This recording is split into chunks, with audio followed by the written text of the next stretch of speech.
The door slammed before I could finish the sentence. I think I had said. But her voice cut through the crack like a knife. Don't ruin your sister's wedding day, Angela. I stood there, hands still resting on the frame, belly tight beneath my dress, trying to decide whether to scream, cry, or beg. Instead, I just breathed, shallow, shaky. The smell of hairspray and lilies wafted through the hallway. Downstairs, laughter burst from the bridal party, like champagne fizz. The cramp came hard and low, sharp enough to make me grip the wall. Not a twinge. A full contraction. I was 30, 9 weeks and 3 days. And still, no one asked how I was doing. Mom. I tried again. Silence. Bethany's fiancé's voice echoed from the backyard tent, followed by the clink of champagne glasses and someone shouting, "To the most beautiful bride Wisconsin has ever seen." I leaned into the wall, feeling my legs give way. No one noticed. No one cared. The guest room I'd been sleeping in had no window curtains. Every morning at 5, light hit my eyes like a warning I wasn't welcome here after today. The wedding would be over. The photo op's done, and I'd be just a stain in the background. I pulled my phone from my bathrobe pocket, hands trembling. 911. I hesitated, then dialed. That's when I heard her heels clicking down the hall. Bethany. In full white satin and glittering veil. She stopped when she saw me sitting on the floor. "You're seriously doing this now?" she hissed. "You couldn't wait 6 more hours." I opened my mouth to speak, but she had already turned around. I pressed the phone to my ear. "Emergency services, what's your?" The words blurred as another contraction tore through me. And in that moment, between my sister's veil, my mother's silence, and the sound of guests cheering, I knew no one here would ever choose me. Would you fight back or walk away? Where are you listening from? Have you ever been pushed aside by your own family? The guest room had no lock. It never had. It used to be the sewing room before Mom cleared it out and pushed in a twin bed for me. There was a framed cross above the headboard, and a chipped vanity table that still smelled faintly of her face cream. I slept with my suitcase zipped beside me. Not because I was leaving, but because I didn't feel like I belonged. Bethany had the master bedroom. Her wedding dresses. Yes, plural. Hung behind French doors in garment bags with gold, lettered monograms. One for the ceremony. One for the reception. One, just in case. Every corner of the house was dedicated to her big day. Even the refrigerator shelves were stacked with labeled containers. D.O. not T.O.U.C.H. bridal shower macarons. Bethany's kombucha, not yours. I'd come back 3 months ago after the 3rd round of IUI finally worked. The timing was cruel. Celebrating what I'd waited years for, and grieving how alone I would be in it. When I told Mom I was pregnant, her first words weren't, "Congratulations." They were, "Does anyone know the donor?" I said no. She sighed. Still, she let me come back. Temporarily. She made sure I knew that. "You can stay in the sewing room until the wedding," she said. "And after that, we'll figure something out." Figure something out. The phrase clung to everything like mildew. Some days, she would knock softly on the door with a plate of buttered toast. Other days, she wouldn't speak to me at all. I learned to track her moods by the way she folded the laundry. The only person who seemed to notice me at all was Mr. Henderson next door. He'd wave whenever I sat on the porch with my swollen ankles and my ginger tea. Sometimes, he'd leave tomatoes on the railing from his garden. Sometimes he'd just nod and say, "Hang in there, sweetheart." Bethany had no such gestures. She breezed in and out like royalty, never once asking how I was feeling, never touching my stomach, never saying the word baby. Mom, for her part, pretended to be neutral. But her eyes lit up whenever Bethany entered a room. Like she was still trying to impress her. Like love had to be earned. And Bethany had the cheat code. Dad wasn't in the picture. He left when I was 13, remarried in Tampa. Sends a card at Christmas with a typed signature. Angela and Bethany. It always read. Never separate, never specific. As if we were interchangeable pieces of the same disappointment. One morning, I walked into the kitchen to grab my prenatal vitamins, only to find Mom on the phone with a florist. "No lilies," she said. "Bethany hates them." I froze for a second. Lilies were my favorite. They'd been on my nightstand growing up, tucked into every teacher's bouquet on my birthday. I opened the cabinet quietly. She saw me and paused, then turned her back and walked into the dining room mid-sentence. I wasn't even worth putting the phone on hold. I had thought I was stronger than this. I had chosen this baby on my own. I had planned. I had saved. I had done everything right. Except be the daughter who still got invited into the family group chat. The wedding planner arrived 2 weeks before the ceremony and took over everything. Suddenly, I wasn't just invisible. I was in the way. At dinner, I was asked to eat in the den because the dining table was for planning. My ginger tea was pushed to the back of the fridge to make room for champagne. And when I told Bethany, quietly, that the baby's due date was just 2 days after her wedding, she blinked and said, "Well, then try not to go early, okay?" No joke, no laughter, just expectation. I started going on long walks in the evening, wrapping my coat tight even when the wind wasn't cold. It wasn't about air. It was about silence. I'd walk past the church, where the reception would be held, the bakery with Bethany's custom macarons, and the baby store I used to dream of shopping in with a partner. Now, I browsed the clearance rack for onesies no one else wanted. There was one cashier at the store, a woman named Teresa, who had the gentlest eyes. One day, she saw me hesitate over a small blue blanket. She scanned it anyway and said, "I marked it down. You looked like you needed it." And just like that, I cried in the middle of aisle 3. Mom never saw that blanket. Bethany never asked where the baby would sleep. I had set up a makeshift crib from a hand-me-down bassinet and a stack of clean towels in the sewing room. It wasn't perfect. But it was mine. On the night before the wedding, Bethany had a family spa night at the house. I was asked to stay upstairs. Music pulsed through the walls until past midnight. When I went to the bathroom around 2 a.m., I found confetti in the sink, lipstick stains on the towels, and no one had flushed. I sat on the edge of the bathtub and pressed my palm to my belly. The baby kicked once, strong and sure. I whispered, "It's just you and me, okay?" There was no answer. But I didn't need one. The silence had spoken long enough. The morning of the wedding smelled like hairspray and vanilla candles. I woke up before anyone else, slipping out of bed as quietly as I could. The house was already humming. Music in the distance, heels clicking on hardwood, voices laughing in the backyard. I sat on the edge of the bed and waited.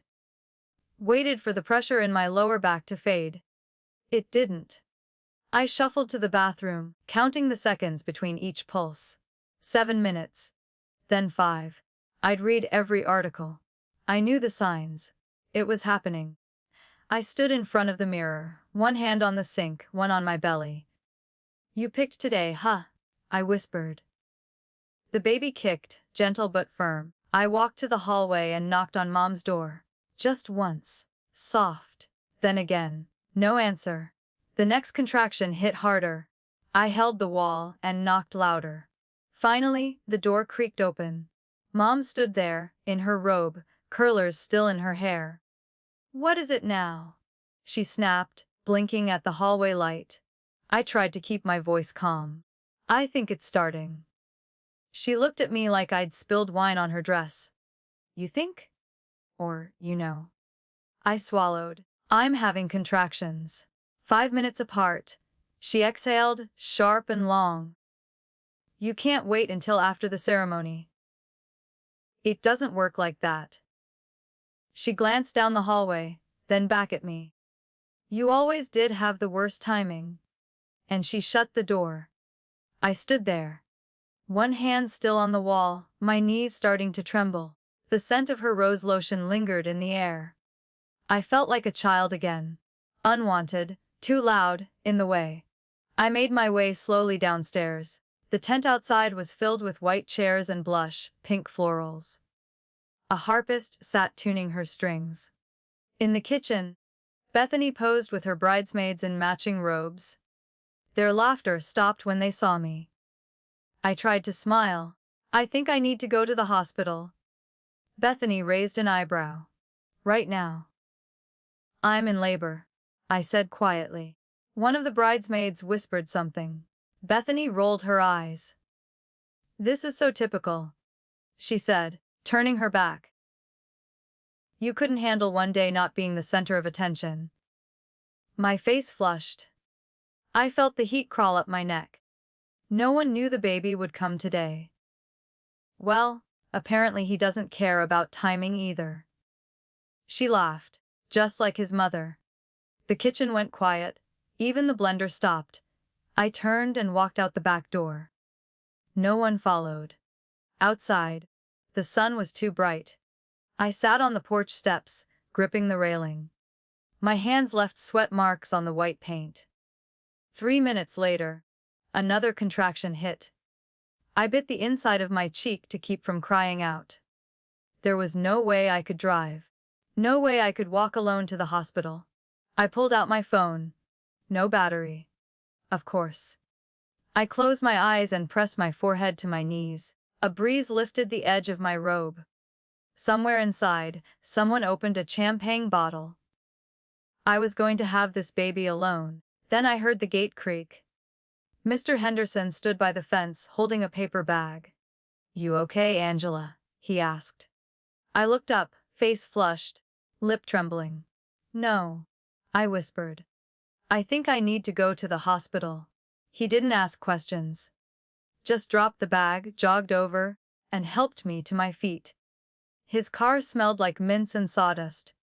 He held the door open, cranked the heat, and called the hospital while driving with one hand.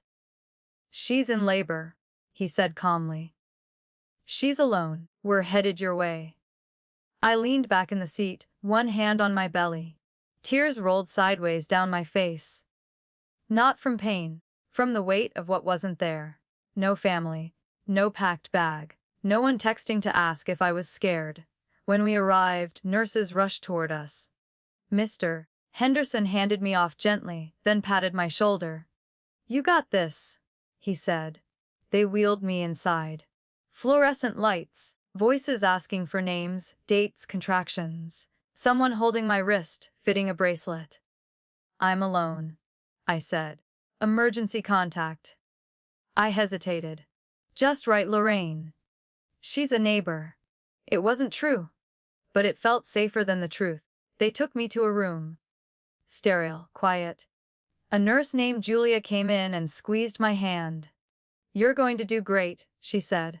I nodded, because falling apart wasn't an option. And as the next contraction took hold, as the pain twisted and pressed and seared through me, I thought of Bethany, slipping on her satin heels. Of Mom, sipping champagne in the bridal tent. Of the harpist, still playing in the backyard, while I delivered the one thing I had left in this world. My own reason to start over. The hospital room was quiet, too quiet. The only sounds were the monitor beeping softly and the occasional rustle of the nurse adjusting the IV line. I had been awake for almost 30 hours, but I refused to close my eyes. Not yet. My son lay in the bassinet beside me, wrapped in a hospital-issued blanket with little blue ducks. His face was pink, lips pursed in sleep. I'd named him Graham, after my grandfather. The only man who ever made me feel like I mattered. They didn't know yet. No one from my family had called. No texts. No voicemails. I hadn't told them. And somehow, that hurt less than if they had known and still didn't care. The nurse who helped deliver him, Julia, stopped by every few hours. She brought crackers, ginger ale, extra socks. She even found a baby onesie from the donation shelf. It said "New to the World" in faded yellow letters. It fit perfectly. She didn't ask questions. She didn't push. She just existed gently beside me, like a shadow that didn't judge. On the second day, a social worker came in. She had kind eyes and a clipboard. Asked where I'd be going once we were discharged. I hesitated. The sewing room didn't feel like an option. Not anymore. Somewhere safe. I said finally. Her pen stopped. She nodded, like she understood what wasn't being said. Later that evening, while Graham slept, I turned on my phone. 37 messages. Not one said, "Are you okay?" The first was from Bethany. "Unreal. You missed the biggest day of my life. For this?" Then from Mom. "Angela, you made your point. Don't make it worse." Another from a bridesmaid I barely knew. "I'm so sorry, but you kind of made the whole vibe shift. Just saying." No one asked what hospital I was in. No one said congratulations. No one asked his name. I turned the phone off again. The third night, the nurse manager came in and said gently, "We've noted some emotional trauma. You can stay another day if needed." I nodded, too tired to cry. And I stayed. I stared out the window at the parking lot, watching families pull up with balloons and diaper bags. Watched grandmothers hold up pink dresses, grandfathers clumsily install car seats. I watched life continue around me and realized that mine would have to start from scratch. On the fourth morning, Julia helped me pack. The blanket, the donated onesie, my folded discharge papers. I wrote Lorraine's name as my emergency contact again. Julia noticed but didn't comment. Outside, it was cold. The wind bit through the fabric of my jacket. I wrapped Graham tighter, tucked his face into my collarbone, and waited by the bench. Lorraine pulled up 5 minutes later. She didn't say much. Just opened the door and turned on the heat. Her house was small. 1 story. Blue shutters, peeling paint. Inside smelled like cinnamon and cedar. A cat blinked at me from the kitchen table. She showed me to the guest room without a word. It had a patchwork quilt and a small bookshelf filled with dog-eared novels. "You can stay here until you figure things out," she said. "I volunteer at the women's shelter twice a month. We'll talk options later." I nodded. That night, I slept for 5 hours without interruption. When I woke up, Graham was still curled in my arms, warm and safe. The next week passed in quiet blur. I learned how to swaddle, how to nurse, how to change diapers with one hand. Lorraine taught me how to make oatmeal that didn't taste like sadness. We didn't talk about my family. We didn't have to. Then, one morning, I checked my email. A message from Mom. "Your behavior has caused quite a stir. Bethany had to edit all her wedding videos because of your absence. We're disappointed in you. But you're still our daughter. Come home. Clean slate. We need to talk." I stared at the screen. Read it twice. There was no mention of Graham. Not one sentence about the baby. Only the wedding. Only Bethany. I closed the laptop. My hands shook. That same day, a letter arrived. No return address, but I recognized the handwriting. "Bethany. Mom says you're spiraling. Look, I know we've never been close, but you've really embarrassed us. I don't know what you thought would happen, but blowing up someone's wedding is not how adults solve things." She included a photo. The only one I appeared in, half in frame, walking across the porch, hunched over in labor. She captioned it, "Forever dramatic." I folded the letter and placed it in a shoebox. That was the first day I started saving everything. Letters, screenshots, texts, photos, every cruel phrase, every denial, every omission. Not because I wanted revenge, but because I wanted memory. Truth. I didn't reply. 2 more weeks passed. Graham began to coo when I sang to him. His fingers curled around mine with the softest insistence. Like he knew I was all he had. Lorraine came home one afternoon with a flyer. A church-based daycare looking for part-time help. No questions about background, she said. They just need someone trustworthy. I applied. They said yes. I cried in the bathroom after the interview. Not from sadness but from shock. I was useful again. Visible. One night, while folding baby clothes Lorraine had found at a garage sale, I whispered, "I don't think I'll ever go back." She didn't look up. Just said, "Then don't." I nodded. Graham made a soft hiccup. The room felt warm, safe. Nothing fancy, just 2 women and a baby surviving quietly. But I still thought about them. Late at night. The house. The wedding tent.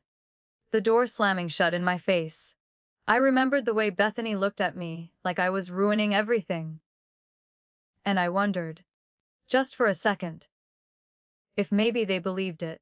Maybe they truly thought I did ruin things by simply existing on that day. Then, I'd look at Graham. And I'd know better. The letter came 3 weeks later. It was thin, stiff, and smelled faintly of rose perfume. I knew it was from Mom before I opened it. "We're worried, Angela. You've cut off communication with your family, and people are starting to ask questions. Bethany is still recovering emotionally from your episode. If you don't return home by the end of the month, your room will be given to someone who actually contributes to this household." No mention of Graham. Not a single word. Just the room. The house. The impression we made on other people. I folded the letter in half, then again, until the edges made a perfect square. I placed it in the same shoebox with the others. A paper archive of silence. Lorraine saw me do it, but didn't ask. That afternoon, I sat on the floor with Graham on my lap, his tiny hand resting on my shirt, his eyes drifting between open and closed. I whispered, "Do you think they'll ever say your name?" He didn't answer, of course. But the question stayed with me. I started walking to the shelter again. Not to live there, but to help. They always needed someone to fold clothes, to prepare welcome packets, to sit with women who didn't have words for what they'd just escaped. One woman, Maya, had 2 children and a deep scar on her left cheek. She noticed me holding Graham and asked if I was a volunteer or a survivor. "Both," I said. She nodded like that made perfect sense. We didn't talk much. But when I left, she pressed a note in my palm. It said, "You didn't ruin anything. You just stopped pretending." I taped that note to the inside of my closet. Above Graham's tiny coats and a diaper bag I'd found secondhand. Then came the voicemail. No caller ID, but I recognized the voice. Dad. He hadn't called in over 6 years. Now his voice was grainy and slow, like he was trying too hard to sound casual. "I heard about the wedding incident. I don't know all the details. But maybe you should come home and apologize. Your sister's having a tough time. You're both grown women. Let's not make this permanent." I let the message play twice, just to make sure I hadn't misheard. But no. He had called me the problem, me the cause. I put the phone down, walked to the kitchen, and washed a bottle. The sound of water running helped. Later that evening, Lorraine made vegetable soup.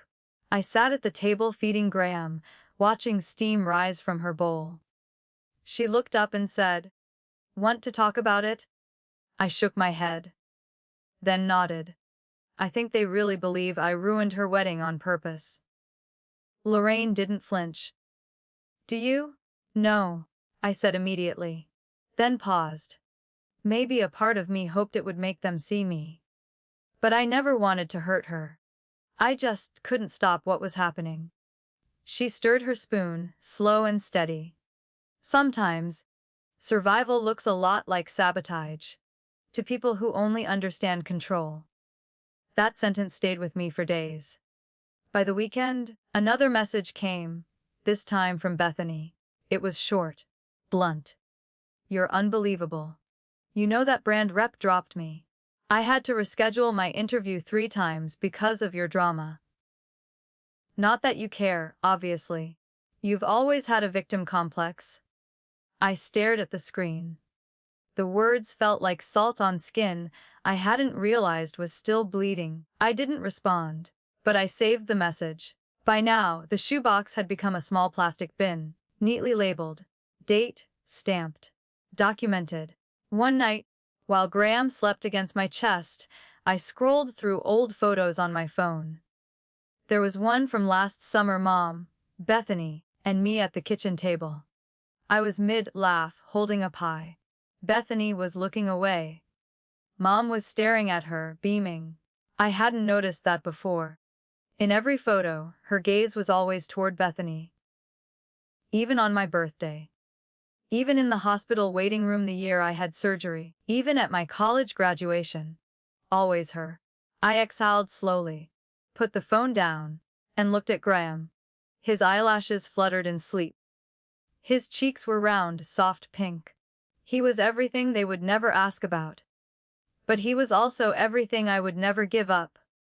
That night, I wrote in my journal for the first time since the birth. I used to think family meant forgiveness by default. Now I think it means showing up, especially when it's inconvenient. And they didn't show up. Not for me. Not for him. So I won't keep showing up for people who can't say his name. I started working nights at a diner 3 towns over. It was the only place that didn't ask too many questions and let me baby-ware in the kitchen as long as I kept the floors clean. The manager, Clarice, was a widow in her 60s who called everyone honey and ran the place like a second army. You show up, you work hard, you go home. That's all I ask. And I did. I wiped tables with Graham strapped to my chest, washed dishes while he napped in a donated bassinet behind the pantry door, took leftover pancakes home wrapped in foil. Some nights, the smell of grease stayed in my hair. Some nights, it reminded me I was surviving. Lorraine kept him for a few shifts a week. She'd read him library books in a soft voice, teach him how to sit up using empty oatmeal cans as toys. She didn't ask why I never mentioned my family. She just kept showing up. Exactly what they never did. I signed up for GD classes. Evenings, online, sometimes pausing to rock Graham while listening to lectures. Math was harder than I remembered. But the feeling of doing something just for us, that came easy.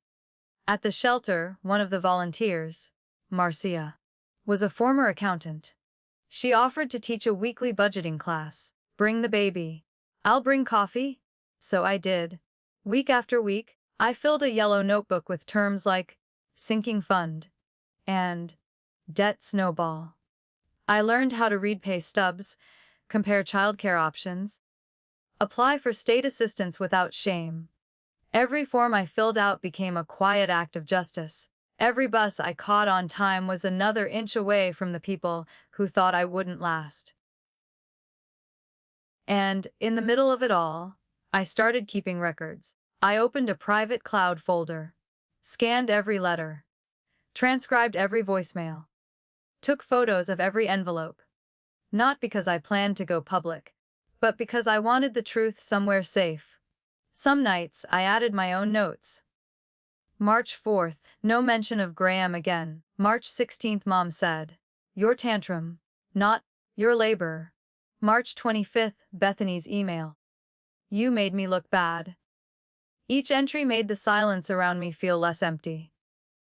One morning, Graham laughed for the first time. Like really laughed. Open mouth. From the belly joy. It was over something silly, a spoon falling from the table. But I dropped to my knees right there on the kitchen floor, hugging him like I could bottle the sound forever. I wanted to call someone, to tell someone, to say. He laughed. But there was no one on that list anymore, so I whispered to him instead. You're my reason. You're the proof. That night, I sat with Lorraine and asked her, do you think people like that ever change? She didn't blink. No. But they panic when you do. I nodded. The spoon in my tea clinked once, like punctuation. From that moment, I stopped mourning what they never were, and started building what I wanted him to remember. I made copies of his birth certificate, filed paperwork to add Lorraine as his secondary emergency contact, began drafting a will, even if all I had to leave was a box of truths and a hand-knitted blanket. By Graham's first birthday, we had our own rhythm. I'd moved into a one-bedroom rental with beige carpet and a porch light that flickered. But it had a fridge just for us, a calendar on the wall, and photos of Graham taped to every cabinet. We baked banana muffins that night. He mostly just smushed the batter. But I lit one candle. We clapped. We sang. And then I did something I hadn't done in over a year. I posted a photo. Just me and Graham, on the porch steps. No caption. No tags. Just truth. Within an hour, I got a DM from Bethany. Wow. Still playing the victim. So fake. Always looking for sympathy. I didn't respond. But I stared at the message a long time. She was still watching. Still trying to win a game I no longer played. And that meant I was winning. Weeks later, Mom called from an unknown number. I didn't pick up. But the voicemail played as I folded laundry. Angela, your silence is childish. You can't stay mad forever. We're family, whether you like it or not. She didn't say his name. Not once, so I started a new file. Labeled it, When They Come Back. Because I knew they would. Eventually. People like them always do. But this time, I wouldn't be waiting. This time, I'd be ready. Has anyone ever erased your motherhood like it didn't matter? Tell me below. Because silence shouldn't be the only thing they remember. You are not alone. Subscribe to EN Reddit Story for more real stories about justice, closure, and empowerment after 40. It started with a letter I didn't expect. Plain white envelope. No return address. But the handwriting was my mother's. Perfect cursive, sharp loops. The kind she used to teach at the kitchen table. Inside was a single sheet of paper. Angela, we're selling the house. The buyers asked about preserving family records. Your birth certificate is framed in the study. Would be nice if you came by and signed a few things. For the historical record. No mention of Graham, no apology. No, how are you? Just logistics. I read it twice, then placed it beside my coffee mug, next to the folded onesie Graham had outgrown. The house. The one where I was told to wait until the wedding was over. The one I left in labor. The one they locked behind me as I bled on the steps. I didn't reply. Not right away. Instead, I pulled out the plastic bin under my bed. The one with letters, voicemails, screenshots, timeline entries. I read every one. I remembered everything. Then I opened a new notebook. Not to journal, to plan.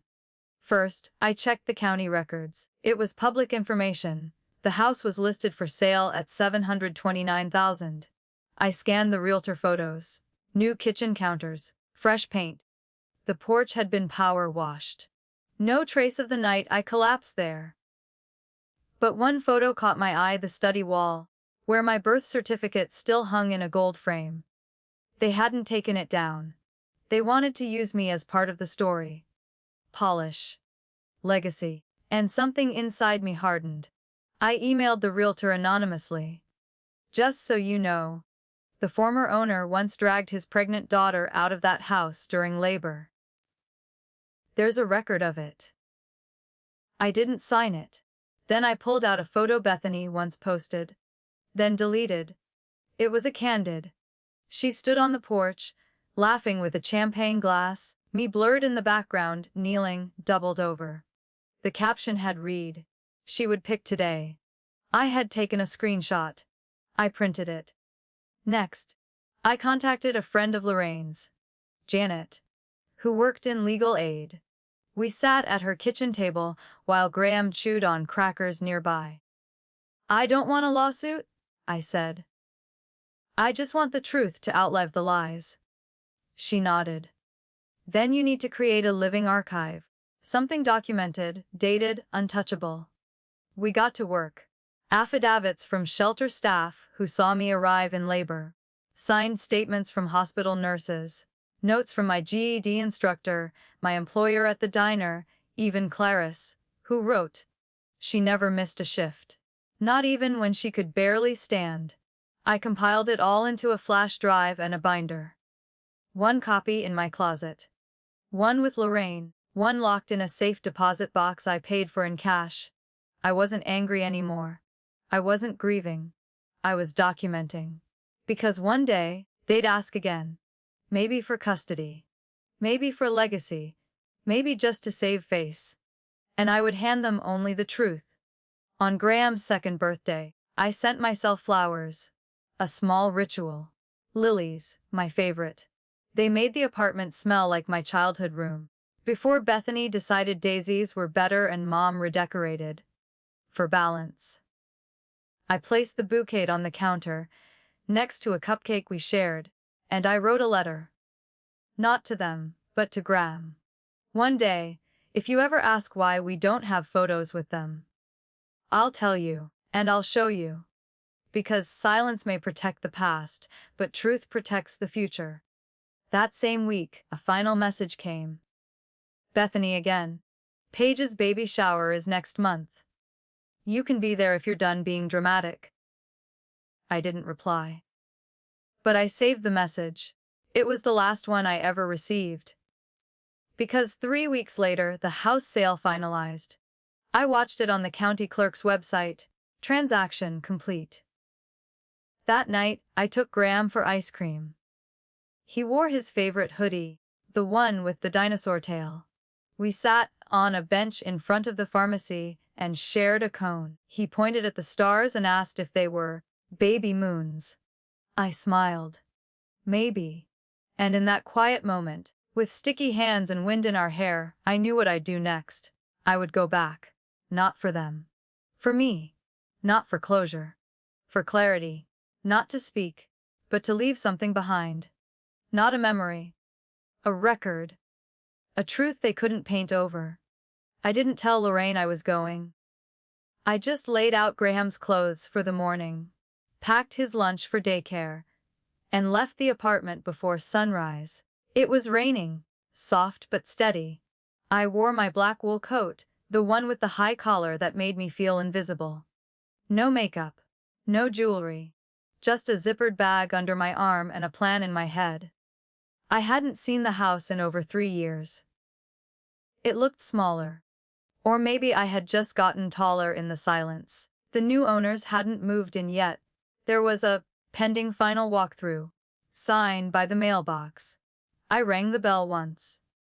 Mom opened the door. She didn't speak right away. Just stared. Her hair was shorter.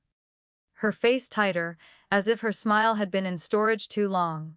Then she stepped aside. "I didn't think you'd come," she said quietly. I walked in. The hardwood creaked the same. The scent was different. Faint citrus, someone had cleaned. Bethany stood near the stairs, holding a mug, barefoot. She looked like she hadn't slept. Dad stood behind her, stiff, hands in pockets. He was the only one who spoke. "We just need you to sign a release form. Something about the birth certificate display for the historical registry." I nodded once. I came for that. Mom led me into the study. The walls had been repainted pale blue, bookshelves boxed up. But the frame was still there, centered, spotlighted by a lamp. My name, my weight, date of birth. framed like a trophy in the home that never chose me. I stood in front of it for a long time. No one said anything. Then I reached into my bag. I opened the frame, careful not to break the glass. Took the certificate out and folded it gently into my coat pocket. Then I slid something else into the frame. The photo. Bethany laughing on the porch in her wedding dress. Behind her, me, on my knees, gripping the railing mid-contraction. It wasn't graphic, but it was real. The shot was time-stamped. The background clear. There was no way to pretend it hadn't happened. I placed the frame back on the wall. Straightened it with 2 fingers. Turned to face them. "That's the memory," I said. "That's the truth." Mom's face went pale. Why would you?" "Because silence is the loudest thing you've ever taught me," I said, voice steady. "And I want every stranger who walks through this house to hear it." Bethany stepped forward. "This is petty. You're still bitter after all this time." "No," I said. "I'm not bitter. I'm preserved." Dad cleared his throat. "You came just to make a scene." I looked him dead in the eye. "No. I came to end one." I walked out before they could say another word. The rain had stopped. The air smelled of wet grass and pavement. I didn't cry.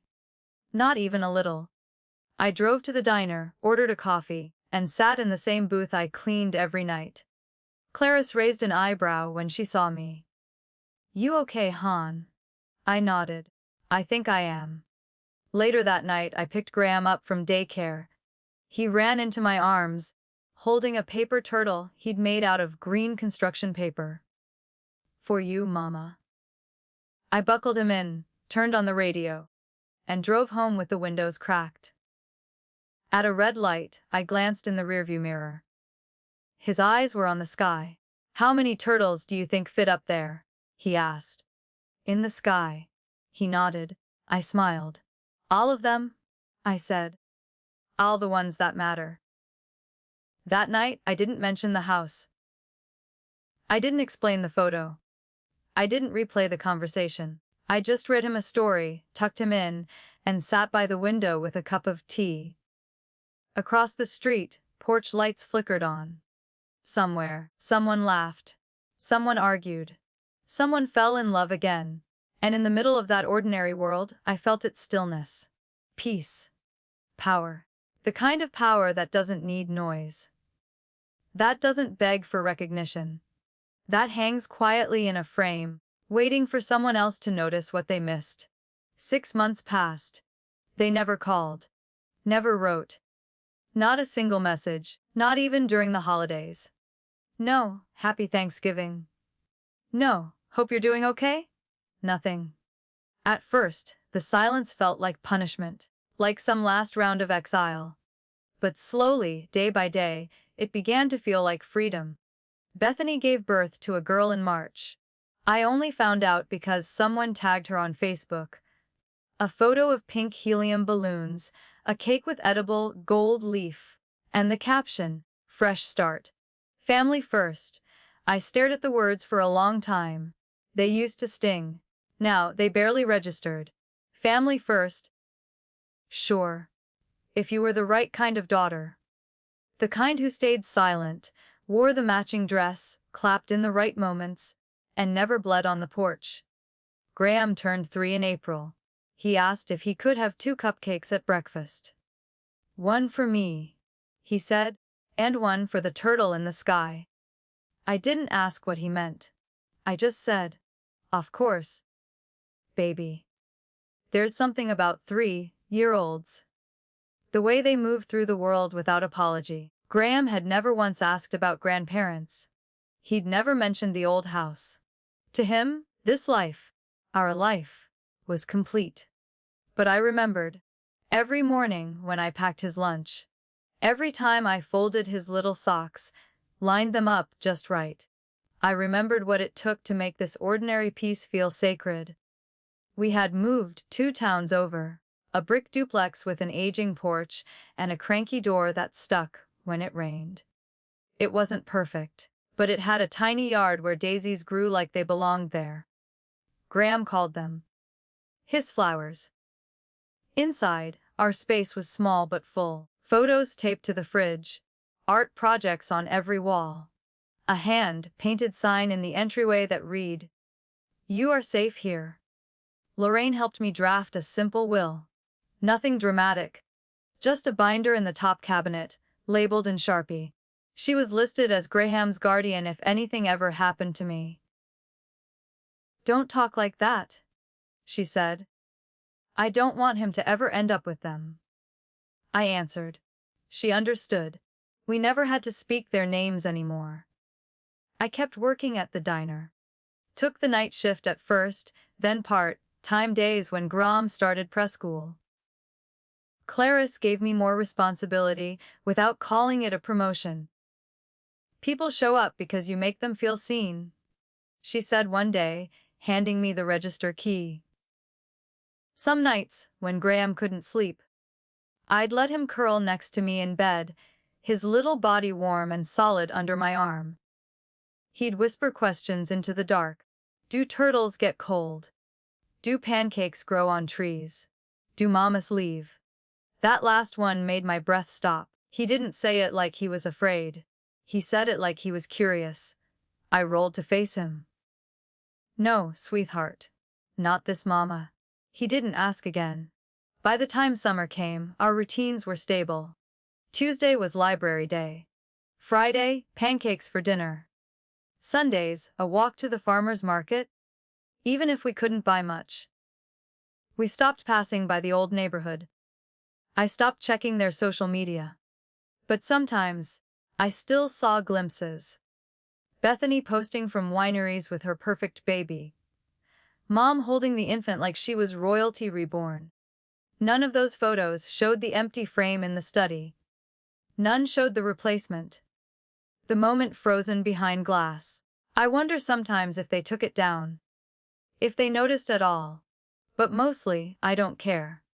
Because in our home, the only photo in the living room is of Graham on his first day of preschool.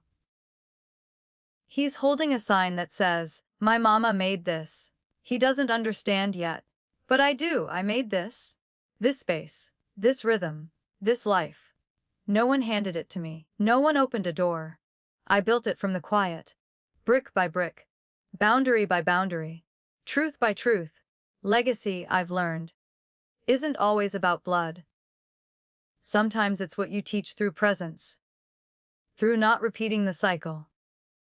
Through not handing down the silence. One Saturday afternoon, Graham stood beside me in the kitchen, scooping flour with far too much enthusiasm. He wore an apron Lorraine had sewn. Blue, with his name embroidered crookedly. "Mama," he asked, "can someone come over for dinner? Who do you want to invite?" He thought about it for a long time. Then said, "Someone who likes quiet. Someone who wants to stay." I had to turn away for a moment, swallow hard, steady my voice. "Okay," I told him. "We'll find someone like that." Because I would. I would surround us with people who chose us not out of obligation, but out of care, out of consistency, out of the same quiet respect I had to learn to give myself. Graham and I aren't loud people. But we are steady. We are rooted. And most of all, we are no longer waiting to be accepted. I stopped chasing the version of family they sold in wedding slideshows and holiday newsletters. I stopped performing for a room that never clapped for me. I just began living. And in that life, I found something better than forgiveness. I found myself. Have you ever had to create peace from the pieces they left behind? If you've ever chosen dignity over noise, tell me below. You're not alone. You never were. Subscribe to EN Reddit Story for more true stories about justice, healing, and quiet empowerment after 40.